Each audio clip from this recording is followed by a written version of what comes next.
એવી છે ક્ષત્રિય સમાજ જી એ મારો ગુજરાતનો ગીરનો હાવજ છે.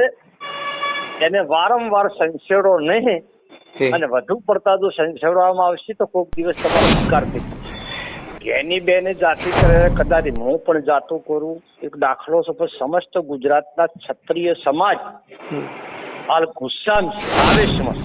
જી સમાજના વ્યક્તિ વિરોધ પોસ્ટ કરવી એ વ્યાજબી નથી. જે ભાઈ ચિંતનભાઈ મહેતાએ માફી માંગી લીધી છે એટલે આ મેટરની પૂર્ણાહુતિ થઈ ગઈ કહેવાય. અમારા ઇતિહાસ જોવા હોય, અમારા પુરાવા જોયા હોય જી તો જૂની કિતાબો વાંચો, પુસ્તકો વાંચી લ્યો અને દરેક ગામની અંદર અવશ્ય ગામના ગોદરે એક પાળીઓ હશે અને પાળિયાની પૂજા કરતી છે 18 આલમ. જી પણ ક્ષત્રિય સમાજ હજી માન મર્યાદા મોભાસર જીવી રહ્યો છે અને ક્ષત્રિય સમાજને સંસેડવાની કોશિશ દરેક સમાજ ના કરે તેવી પણ પ્રાર્થના કરું છું. નમસ્કાર દર્શકો, સ્વાગત છે. હું દેવરાજ ઠાકોર આપનું સ્વાગત કરું છું. અને હાલ જે વિવાદ ચાલી રહ્યો છે જ્ઞાનીબેન ઠાકોરનો એક પોસ્ટરને લઈ જે વિવાદ સર્જાયો છે, જે તેના પોસ્ટર લઈને જે વિવાદ સર્જાયો છે ત્યારે વિવાદમાં નવઘણજી ઠાકોરે લાઈવ થઈ સાથે ઓનલાઈન પર લાઈવ નવઘણજી ઠાકોર છે અને નવઘણજી ઠાકોર સાથે વાત કરીશું. સમસ્ત દર્શક મિત્રોને જય માતાજી. વિચારધારાની લડાઈ પાર્ટી સાથે હોય. વિચારધારાની લડાઈ કોઈ જાતિ સાથે ના હોય, કોઈ વ્યક્તિ સાથે ના હોય. ભાજપનો કાર્યકરને કોંગ્રેસ સાથે વેર હોય તો એ પાર્ટીને જે કહેવું હોય કહી શકે.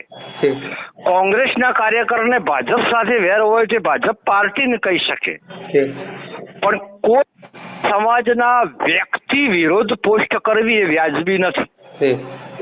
કોઈ પણ સમાજના વિરોધમાં પોસ્ટ કરવી એ વ્યાજબી નથી. અને હંમેશના માટે ક્ષત્રિય સમાજ તો ગુજરાતની 18 આલમ પ્રજાનું રક્ષણ કર્યું છે. કોઈ પણ પ્રજાનું અપમાન કર્યું નથી. એટલે આ પોસ્ટ ઉપરથી ગુજરાતના તમામ દર્શક મિત્રોને, સમસ્ત ગુજરાતની પ્રજાને કહેવા માંગુ છું કે ભાઈ તમારી વિચારધારા ભાજપ સાથે જોડેલી હોય કે તમારી વિચારધારા કોંગ્રેસ સાથે જોડાયેલી હોય તો તમારે ટીકા ટિપ્પણ કરવી હોય તો પાર્ટી વિરોધમાં કરી શકાય. કોઈ વ્યક્તિ વિરોધમાં, કોઈ જાતિ સમુદાય વિરોધમાં ટીકા ટિપ્પણ કરવી વ્યાજબી નથી. અને જે ભાઈ ચિંતનભાઈ મહેતાએ માફી માંગી લીધી છે એટલે આ મેટરની પૂર્ણાહુતિ થઈ ગઈ કહેવાય. અને ચિંતનભાઈને પણ વિનંતી કરું છું સમસ્ત ક્ષત્રિય સમાજ વતીથી કે ભાઈ તમારે રાજનીતિ જે કરવી હોય કરો. તમારે ભાજપના જેટલા ગુણગાન ગાવા હોય એટલા ગો, પરંતુ કોઈ પણ જાતિ સમુદાયના વિરોધમાં કે કોઈ વ્યક્તિના વિરોધમાં આવી પોસ્ટ કરી અને સમાજમાં વ્યામન્ય વેરઝેર ઉભા ના કરો તેવી વિનંતી છે. અને છેલ્લા 5 વર્ષથી ભારતીય જનતા પાર્ટીના આગેવાનો કે નેતાઓ કે કાર્યકરો જે હોય તે એ લોકો વારંવાર ક્ષત્રિય સમાજ વિશે ખરાબ શબ્દો બોલે છે. એ પણ વ્યાજબી નથી. ગુજરાતનો પ્રથમ મતદાર એટલે ક્ષત્રિય સમાજ છે. અમારા ઇતિહાસ જોવા હોય, અમારા પુરાવા જોયા હોય તો જૂની કિતાબો વાંચો, પુસ્તકો વાંચી લ્યો અને દરેક ગામની અંદર અવશ્ય ગામના ગોદરે એક પાળીઓ હશે અને પાળિયાની પૂજા કરતી છે 18 આલમ. અને એ પાળિયાને તમે જઈને જોશો તો તમને એવું સાંભળવા મળશે કે ભાઈ અમુક ગામના ક્ષત્રિય સમાજના યોદ્ધો વીરગતિ પામ્યો હતો ને એનો પાળીઓ છે. એટલે વિશેષ હું કંઈ કહેતો નથી, પણ ક્ષત્રિય સમાજ હજી માન મર્યાદા મોભાસર જીવી રહ્યો છે અને ક્ષત્રિય સમાજને સંસેડવાની કોશિશ દરેક સમાજ ના કરે તેવી પણ પ્રાર્થના કરું છું. મારા નવઘણજી ઠાકોરના સૌને પ્રણામ અને વંદન. રાઈટ વાત સર. એની પહેલા જામનગર તમે રાજકોટની સભાની અંદર લોકસભાના ટાઈમે પણ ક્ષત્રિય સમાજના વિરોધમાં વાણી વિલાસ કર્યો હતો. એની પહેલા વિધાનસભાની અંદર ગુજરાતના ભાજપના એક મંત્રી શ્રી પણ ક્ષત્રિય સમાજ વિરોધમાં નિવેદન આપ્યું હતું. હમણાં 2-4 દિવસ પહેલા ભાઈ ચિંતનભાઈ મહેતાએ પણ વિરોધમાં નિવેદન આપ્યું.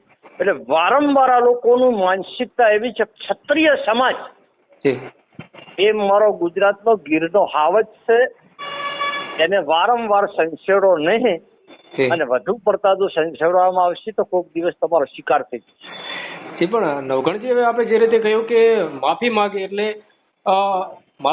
કદાચ આ મેટરની પૂર્ણાહુતિ થઈ જાય, પણ ઘેની બેને જાતિ કરે, કદાચ હું પણ જાતો કરું. એક દાખલો છે, પણ સમસ્ત ગુજરાતના ક્ષત્રિય સમાજ હાલ ગુસ્સામાં છે, આવેશમાં છે. અને કોઈ પણ જાતિના વિરોધમાં આવી પોસ્ટ કરવી એ કોઈ પણ જાતિને જનૂન અને ગુસ્સો ચડે એ વ્યાજબી છે. પરંતુ ભારતીય જનતા પાર્ટીના વરિષ્ઠ આગેવાનોને હું કહેવા માંગુ છું કે ભાઈ, તમારા કાર્યકરો હોય, તમારા નેતાઓ હોય, તમારા ધારાસભ્યો હોય, તમારા મંત્રી હોય, એ લોકોને અમને કહેવું જોઈએ કે ભાઈ વારંવાર તમે ક્ષત્રિય સમાજને ટાર્ગેટ મત કરો. હવે તમે તો લાઈવમાં એક બીજો પણ કીધું હતું કે તમારું સાંભળ્યું હોય તો લાઈવની અંદર હું એવું બોલ્યો હતો કે ભાઈ તમે માફી માંગતો વિડીયો વાયરલ કરો તમારી આઈડી ઉપરથી, તો જ તમને માફ કરવામાં આવશે. એટલે ભાઈ એમની આઈડી ઉપરથી વિડીયો વાયરલ કર્યો માફી માંગતો, એટલે એ વિષય પૂરો કહેવાય. આગામી અંદર ફરીવાર હું વારંવાર એક જ વસ્તુ કહું છું કે તમે વારંવાર ક્ષત્રિય સમાજને ટાર્ગેટ મત કરો. આભાર નવઘણજી. તમારે જે કંઈ કહેવું હોય રાજકીય પાર્ટી વિશે બોલી શકો. કોંગ્રેસનો આગેવાન ભાજપની ટીકા કરે, ભાજપનો આગેવાન કોંગ્રેસની ટીકા કરે, લોકશાહીમાં અધિકાર છે દરેકને. પણ કોઈ વ્યક્તિ, કોઈ જાતિ, કોઈ સમુદાયને ચોક્કસ ટાર્ગેટ ના કરવરાય. નમસ્કાર, ફરી મળીશું, ત્યાં સુધી આપ